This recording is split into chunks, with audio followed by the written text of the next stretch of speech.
नमस्कार, मैं शिमला से राजेश मंडोत्रा। आज की शाम के 6 बज गए हैं और दिन भर की अपडेट आपके साथ साझा करने के लिए इस बुलेटिन में आपके साथ जुड़े हैं। देखिए, आज रविवार अवकाश का दिन था, उसके बावजूद जो प्रदेश में आज की बड़ी घटनाएं हैं वो आपके साथ साझा करेंगे और बात करेंगे। सबसे पहले तो जो इम्पोर्टेंट बात आज ये है कि जो विजिलेंस की इंक्वायरी में 5 या 6 पोस्ट कोड भर्तियों के फंसे हुए हैं हमीरपुर कर्मचारी चयन आयोग के भंग होने के बाद से और नया आयोग बनने के बाद, उसका जो शेड्यूल है वो लगभग फाइनल हो गया है। उस शेड्यूल पे बात करेंगे आज कि ये कैबिनेट सब कमेटी की बैठक और विजिलेंस के साथ जो आपस में तालमेल है वो किस तरह का रहने वाला है और क्या इसमें होने वाला है।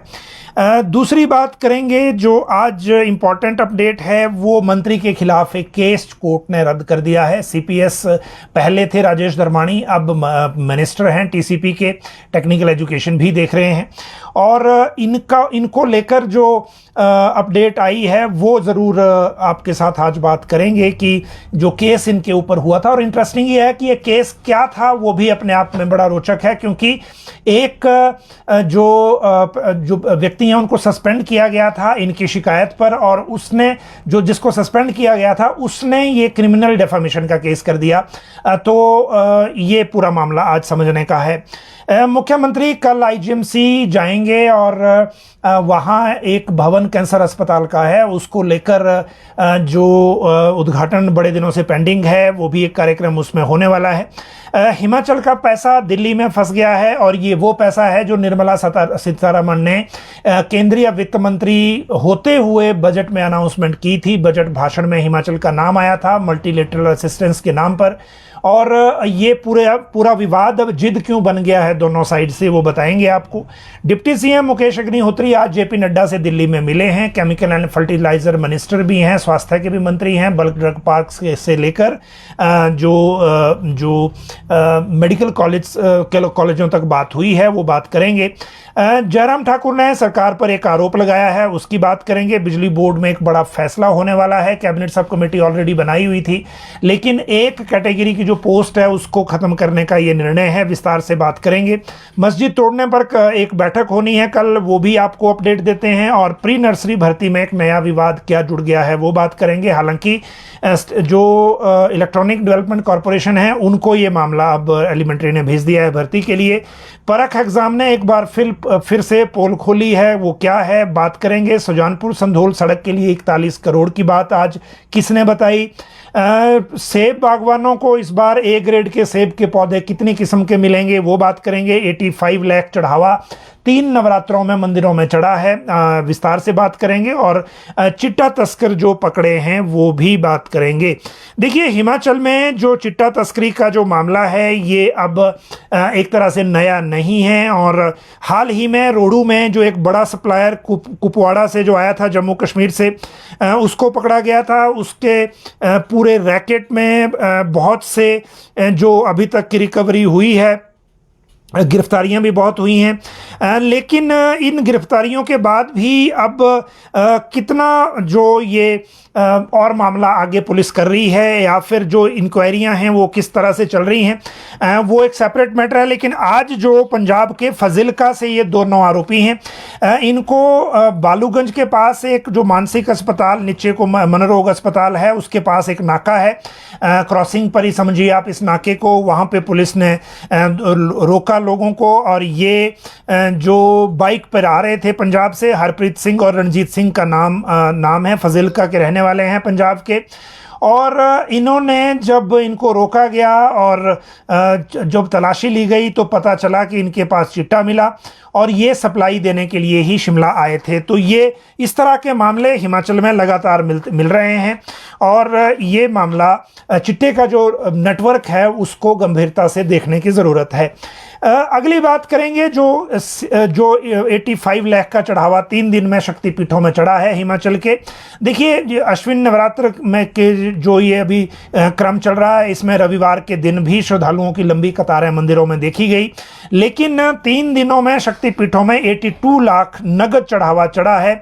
और इनमें चिंतपूर्णी, ज्वालाजी, नैना देवी, ब्रजेश्वरी, चामुंडा देवी ये मंदिर हैं। 3 दिन में 82 लाख का चढ़ावा अभी तक हमारे सामने है। और ये क्रम इसी तरह से चला रहेगा जब तक नवरात्र अभी चल रहे हैं और जब तक ये नवरात्र का क्रम आगे रहेगा। अगली बात करेंगे जो बागवानों को पौधे मिलने हैं उसकी, और वैसे बागवानी की आज 2 अपडेट हैं। एक मुख्यमंत्री की तरफ से भी जानकारी दी गई है। ए ग्रेड सेब पौधे उद्यान विभाग ने, बागवानी विभाग ने इस बार बागवानों के लिए 8 नई सेब की किस्मों के पौधे अपनी नर्सरियों में तैयार किए हैं और दिसंबर महीने से अप्रैल माह तक बागवानों को इनको दिया जाएगा। नर्सरी मैनेजमेंट सोसाइटी ने विभाग की जो 93 पौधशालाएं हैं उनमें 96 किस्म के लगभग 6 लाख पौधे तैयार किए हैं। इनमें 32 किस्में सेब की हैं और बीते वर्ष विभाग ने 4 लाख पौधे ही तैयार किए थे, तो इस बार ये ए ग्रेड के सेब के पौधे बेचने का फैसला किया है। साथ ही आज सीएम ने भी ये बताया है कि एप्पल कंसंट्रेट का जो रिकॉर्ड उत्पादन इस बार हुआ है और अभी तक 3 संयंत्रों के माध्यम से 1545 मीट्रिक टन सेब जूस कंसंट्रेट बनाया गया है। शिमला जिला के पराला में 814 मीट्रिक टन है, सोलन जिला के परवाणु में 653 मीट्रिक टन है और मंडी जिला के जडोल में 78 मीट्रिक टन है। हालांकि अभी सीजन चल रहा है, ये और भी अभी आगे रहेगा तो इसमें और वृद्धि होने की उम्मीद है। अब बात करते हैं सुजानपुर संधोल सड़क के 41 करोड़ की। जो हमीरपुर के सांसद हैं अनुराग सिंह ठाकुर, उन्होंने आज हमीरपुर में ये कुटेड़ा पंचायत में भारतीय जनता पार्टी के सदस्य अभियान के कार्यक्रम था, उसमें हिस्सा लिया और वहाँ उन्होंने बताया कि सुजानपुर से संधोल सड़क के लिए, क्योंकि सड़क की हालत काफ़ी ख़राब है, बड़े दिनों से लोगों की मांग थी और इस सड़क मार्ग पे ट्रैफिक भी बढ़ गया है, तो केंद्र सरकार के फंड से पैसा मंजूर करवाया गया है 41 करोड़ 10 लाख रुपए और शीघ्र ही सड़क का काम शुरू हो जाएगा और यहाँ के लोगों को इसका लाभ मिलेगा। और इसीलिए जो बीते दिनों से, क्योंकि बार बार इस सड़क को लेकर बरसात में तो लगभग ये सड़क बंद हो जाती थी, तो वो एक राहत लोगों को मिलेगी, ये कहा अनुराग ठाकुर ने। अगली बात करेंगे परख एग्जाम में पोल कैसे खुली है। देखिए, मैथ और साइंस के जो सब्जेक्ट है, वैसे इंग्लिश भी इसमें एक है, सरकारी स्कूलों के बच्चों का इन सब्जेक्ट से जो डर है वो ख़त्म नहीं हो रहा और अब ये हुआ है कि जो मॉक टेस्ट अभी हुआ था उसमें गणित के विषय में बच्चे कमज़ोर पाए गए हैं। उच्च शिक्षा निदेशालय ने तय किया है कि नवंबर में होने वाले परीक्षा के लिए अब हाफ टाइम के बाद 2 स्पेशल 0 पीरियड लगेंगे जिसमें बच्चों की प्रैक्टिस पर ही फोकस होगा। इसमें साइंस और मैथ विषय को लेकर ज़्यादा वो टाइम दिया जाएगा और ताकि एग्ज़ाम के लिए वो तैयारी कर सकें। 6ठी क्लास के बच्चे 5वीं क्लास के और 9वीं क्लास के बच्चों को 6ठी 7वीं और 8वीं क्लास का सिलेबस करवाया जाएगा, क्योंकि इन्हीं 3 कक्षाओं का ये एग्ज़ाम होना है। तो ये महत्वपूर्ण अपडेट इसमें है कि जो परख एग्ज़ाम के लिए जो मॉक टेस्ट हुआ था उसमें ये पता चला है कि इन सब्जेक्ट्स में बच्चे कमज़ोर हैं। अगली बात करेंगे अगर प्री नर्सरी भर्ती के विवाद की, तो ये मामला एलिमेंट्री एजुकेशन ने कैबिनेट से क्लियर होने के बाद, क्योंकि 6200 के आसपास प्री नर्सरी टीचर भर्ती होने हैं। हालांकि आउटसोर्स पे भर्ती है, 7000 के आसपास इनको पैसा मिलेगा, टोटल 10,000 पर टीचर है और आउटसोर्स पे है तो बाकी जो टैक्सेस हैं और जो फीस है वो उसमें से निकल जाएगी। लेकिन जो ये भर्ती है इसमें जो सरकार ये कहती है कि जो एनसीटी की गाइडलाइन है हमने सिर्फ उसी को फॉलो किया है, लेकिन जो इग्नू से डिप्लोमा है early childhood care and education का, वो भी इग्नोर कर दिया गया है। एनटीटी का 1 साल का डिप्लोमा तो अभी इग्नोर हुआ ही, लेकिन जो early childhood care and education का डिप्लोमा है नेशनल ओपन यूनिवर्सिटी या फिर Indira Gandhi national open university से, वो भी अभी जो इसमें नहीं लिया गया है। और ये लोग जो हैं वो सरकार से बार बार ये कह रहे हैं कि 2 साल वाले डिप्लोमा धारकों की संख्या हिमाचल में बहुत कम है, तो 6000 पद 6200 पद कैसे भरेंगे। तो ये जो रूल्स हैं इनमें कई तरह के फॉल्ट्स हैं, इन फॉल्ट्स को दूर किया जाए। लेकिन एलिमेंट्री एजुकेशन ने जो कैबिनेट से अप्रूवल मिली वो सिर्फ एनसीटी की गाइडलाइन के अनुसार थी और अब इसमें आगे सरकार क्या करती है उसको लेकर अभी इंतजार करना होगा। मस्जिद तोड़ने को लेकर जो अपडेट है, उस अपडेट की अगर मैं आपको बात बताऊं तो वक्फ बोर्ड के साथ अब जो संजौली मस्जिद कमेटी है वो बैठक करेगी और ये वक्फ बोर्ड से इस मस्जिद को के ऊपर की 3 मंजिलें जो कोर्ट का फैसला है जिनको हटाने को कहा है उसके लिए फंड की मांग करेगी, क्योंकि मैं आपको पहले भी बता चुका हूं कि 5वीं मंजिल तक नीचे सामान लाना और इसके पिलर्स को हटाना मुश्किल काम है और इसीलिए इसको लेकर मस्जिद कमेटी जो है अब वक्फ बोर्ड से फंड की डिमांड करेगी, ताकि 2 माह का समय मिला है और 2 महीने के भीतर ये काम हो सके, इसको लेकर आगे काम ये किया जाएगा। ये एक अपडेट मस्जिद वाले विवाद में थी। बिजली बोर्ड को लेकर जो बड़ा फैसला है वो भी आपको बता दें, और ये बड़ा फैसला इसलिए क्योंकि बिजली बोर्ड में एससी के पद खत्म करने की तैयारी चल रही है। इस समय 9 चीफ इंजीनियर हैं जिनके साथ एससी अटैच हैं। कैबिनेट सब कमेटी बनाई गई है बिजली बोर्ड के मामले में और ये राजेश धर्माणी की अध्यक्षता में ही हैं जो कैबिनेट मंत्री हैं।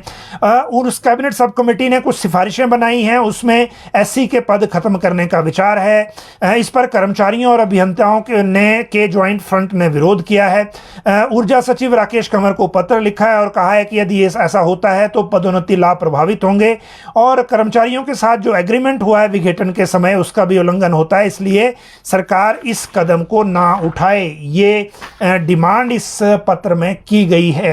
अगली बात अगर करें तो वो है जयराम ठाकुर के आरोपों की। देखिए, नेता प्रतिपक्ष जयराम ठाकुर ने प्रेस नोट के माध्यम से ये आरोप लगाया है कि राज्य सरकार स्पोर्ट्स की जो एक्टिविटी है उसमें खिलाड़ियों से पैसे इकट्ठे कर रही है, खेल मैदानों के नाम पर ये वसूली हो रही है और इस कारण बहुत सारे जो टूर्नामेंट हैं वो प्रभावित हो रहे हैं। अंडर 12 तो बंद ही कर दिया, लेकिन जो बाकी टूर्नामेंट हैं वो भी प्रभावित हो रहे हैं। तो इसको अब कांग्रेस के नेता ही इसके विरोध में बात कर रहे हैं, हालांकि उनकी बात को सुना नहीं जा रहा, लेकिन सरकार को इस तरह का स्टेप नहीं लेना चाहिए, ऐसा जयराम ठाकुर की तरफ से डिमांड की गई है। अगली बात करें तो deputy chief minister JP Nadda से मिले हैं और ये दिल्ली में मुलाकात हुई है मुकेश अग्निहोत्री की जेपी नड्डा के साथ। जेपी नड्डा हाल ही में हिमाचल के 2 दिन के दौरे के बाद वापस गए हैं और मुकेश अग्निहोत्री ने बेसिकली जो मीटिंग की वो मीटिंग थी बल्क ड्रग पार्क को लेकर, जो ऊना के हरोली विधानसभा क्षेत्र में बनना है, जिसको लेकर स्ट्रेटेजिक पार्टनर राज्य सरकार खुद बनने जा रही है और इसीलिए केंद्र सरकार के केंद्रीय मंत्री से उप मुख्यमंत्री ने मुलाकात कर कहा है, एक डिमांड की है कि इंफ्रास्ट्रक्चर डेवलपमेंट फंड के नाम पर अलग से हिमाचल की मदद की जाए ताकि इस बल्क ड्रग पार्क को बनाने में समय जाया ना हो और जल्दी ये बन पाए। राज्य सरकार ने पहले ही ये डिसीजन ले लिया है कि हम इसमें स्ट्रेटेजिक पार्टनर होंगे और हम ही इसमें पैसा लगाएंगे, लेकिन राज्य की स्थिति को देखते हुए केंद्र सरकार इसमें और मदद करे, ऐसा मुकेश अग्निहोत्री ने कहा। दूसरा, उन्होंने ऊना में भी एक मेडिकल कॉलेज को खोलने की डिमांड की। तर्क ये दिया जा रहा है कि बिलासपुर में एम्स हो गया, हमीरपुर में मेडिकल कॉलेज हो गया, अब ऊना में भी मेडिकल कॉलेज खोला जाए और जो पीजीआई का सैटेलाइट सेंटर है ऊना में उसको लेकर जितनी जो काम अभी पेंडिंग है उनको जल्दी करवाया जाए, ये डिमांड की गई है उप मुख्यमंत्री की ओर से केंद्रीय फर्टिलाइजर और केमिकल मंत्री और स्वास्थ्य मंत्री जेपी नड्डा से। हिमाचल का पैसा दिल्ली फंस गया है और ये पैसा क्यों फंसा है, ये कहानी एक तरह से दोनों तरफ से गतिरोध दूर ना होने की है।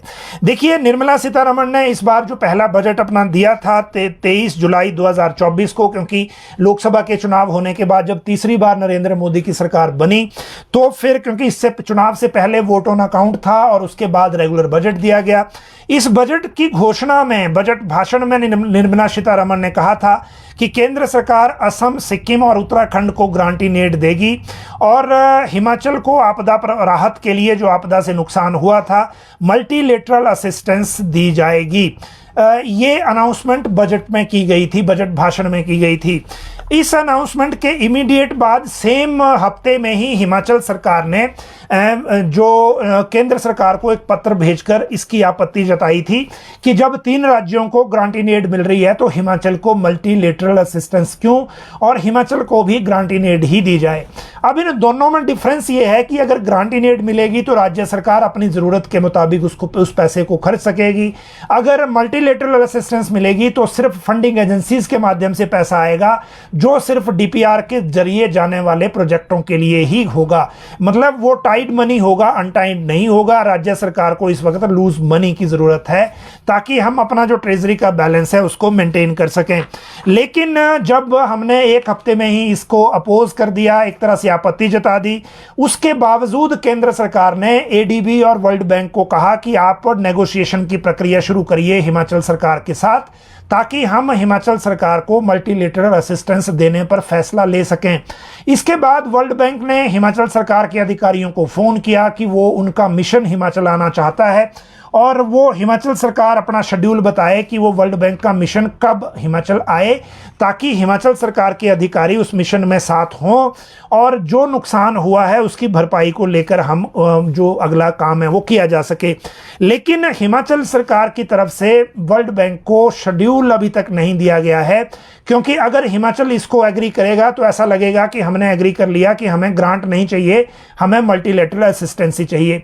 इस सारी दुविधा में हिमाचल को जो पैसा आना है सेंटर की बजट अनाउंसमेंट के मुताबिक या बजट अनाउंसमेंट के अनुसार, वो पैसा अब नहीं अभी तक आ रहा है, उस पर फैसला नहीं हो पा रहा है। जहां तक पीडीएनए की बात है, पोस्ट डिजास्टर नीड असेसमेंट की, जिसके लिए 9,900 करोड़ क्लेम किए गए हैं, उसको लेकर केंद्र सरकार ने, गृह मंत्रालय ने जो रूल्स हैं वो फाइनल कर दिए हैं, लेकिन अभी भी हिमाचल के मामले का कोई पता नहीं है कि पैसा कब हिमाचल को दिया जाएगा। अब बात करते हैं मुख्यमंत्री आईजीएमसी कल क्यों जाएंगे। देखिए, मुख्यमंत्री सुखविंदर सिंह सुक्खू कल आईजीएमसी जा रहे हैं और आईजीएमसी जाने की वजह यह है कि वहाँ पर जो कैंसर हॉस्पिटल की बिल्डिंग तैयार है, जिसका उद्घाटन नहीं हो पा रहा बड़े दिनों से, उस बिल्डिंग का उद्घाटन मुख्यमंत्री करेंगे और इस बिल्डिंग के उद्घाटन का इंतज़ार काफ़ी लंबे समय से है और इस बिल्डिंग के नई बिल्डिंग ना होने की वजह से कैंसर के रोगियों को पुरानी बिल्डिंग में नुकसान, थोड़ा दुविधा भी होती थी, दिक्कत भी होती थी, क्योंकि वहाँ जगह कम थी। और अब मुख्यमंत्री ने कल का समय दिया है। वैसे इससे पहले जब वो बीमार हुए थे उसके बाद हिमाचल में कोई पब्लिक कार्यक्रम नहीं था, वो सीधे हरियाणा चुनाव के प्रचार में गए। ठीक होने के बाद 2 दिन लगाए, फिर दिल्ली गए, कल दिल्ली से वापस आए हैं। अब कल आईजीएमसी जाएंगे, उसके बाद संभव है कि मुख्यमंत्री उसके बाद अपने जो सचिवालय में दफ्तर है वहाँ आएँ और फिर जो रूटीन के काम है वो शुरू हों। जिस तरह से मैंने आपको बताया कि इस बार इस महीने जो कैबिनेट होनी है नवरात्र में होंगी या नवरात्र के बाद होगी, उसको लेकर भी शेड्यूल तय होना है और कल इस बारे में थोड़ा और विस्तार से हम आपको बता पाएंगे। आईजीएमसी जा रहे हैं। आईजीएमसी में जो स्टिमुलस होता है 2024, इनका वार्षिक महोत्सव, वो 3 दिन का आयोजन वो भी कल से शुरू हो रहा है, तो ये भी एक इवेंट आईजीएमसी का है।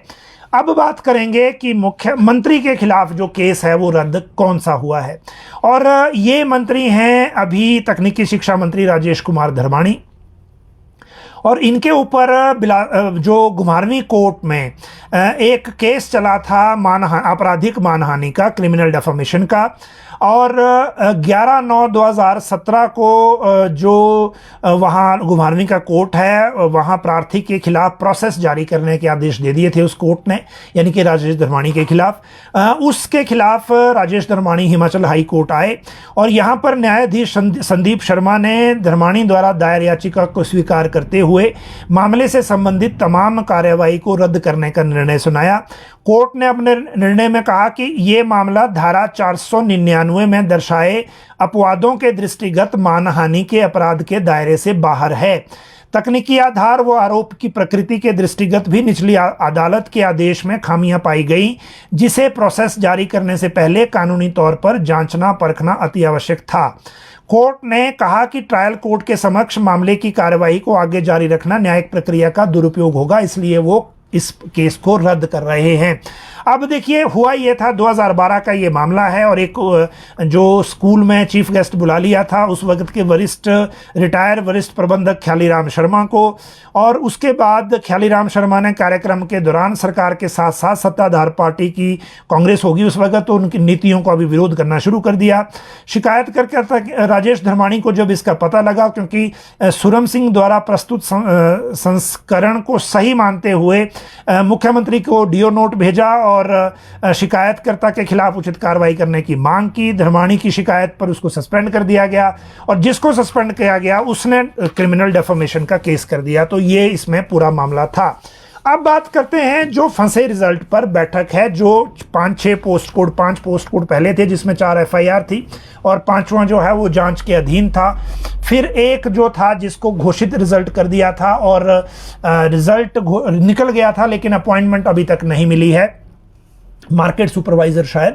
तो ये जो cabinet sub committee Mukesh Agnihotri की अध्यक्षता में होगी और इस कैबिनेट सब कमेटी की बैठक इमीडिएट आफ्टर दशहरा शिमला में होगी और उस बैठक के लिए आउटलाइन तैयार कर ली गई है जिसमें सुप्रीम कोर्ट ने जो नीट की जो अभी जजमेंट आई है इस साल वाले नीट की, उस जजमेंट की लाइट में जो विजिलेंस ब्यूरो है उससे पूछा जाएगा कि जो इंक्वायरी है आपके पास वो कितनी पेंडिंग है और इंक्वायरी का दायरा क्या है, जो लीकेज है उसका दायरा क्या है, और उसके अनुसार फिर कैबिनेट सब कमेटी एक साथ फैसला लेगी सभी पोस्ट कोड को लेकर जो भी अभी बीच में लटके हुए हैं। लेकिन ये सारा मामला दशहरे के एकदम इमीडिएट आफ्टर होगा और उससे पहले क्योंकि कैबिनेट की बैठक की डेट भी तय हो जाएगी तो ये भी संभव है कि कैबिनेट और जो कैबिनेट सब कमेटी है वो दोनों एक साथ ही हो जाएं। लेकिन अभी जो हमारे पास अपडेट है उसके मुताबिक एक आउटलाइन कैबिनेट सब कमेटी ने बना रखी है, इसको कार्मिक विभाग को भेजा जा रहा है। कार्मिक विभाग फिर इस आउटलाइन के अनुसार विजिलेंस ब्यूरो से जवाब मांगेगा, फिर कैबिनेट सब कमेटी की बैठक में ही वो सारे रिप्लाई लाए जाएंगे और फिर वहां फैसला होगा। तो ये आज कुछ प्रमुख मामले थे, छुट्टी का दिन होने के बावजूद काफ़ी महत्वपूर्ण अपडेट्स थी। आप सब लोग लाइव जुड़े, बहुत बहुत शुक्रिया। यदि आपके पास कोई और क्वेरी है तो इसी कमेंट बॉक्स में ज़रूर करें। बहुत बहुत धन्यवाद।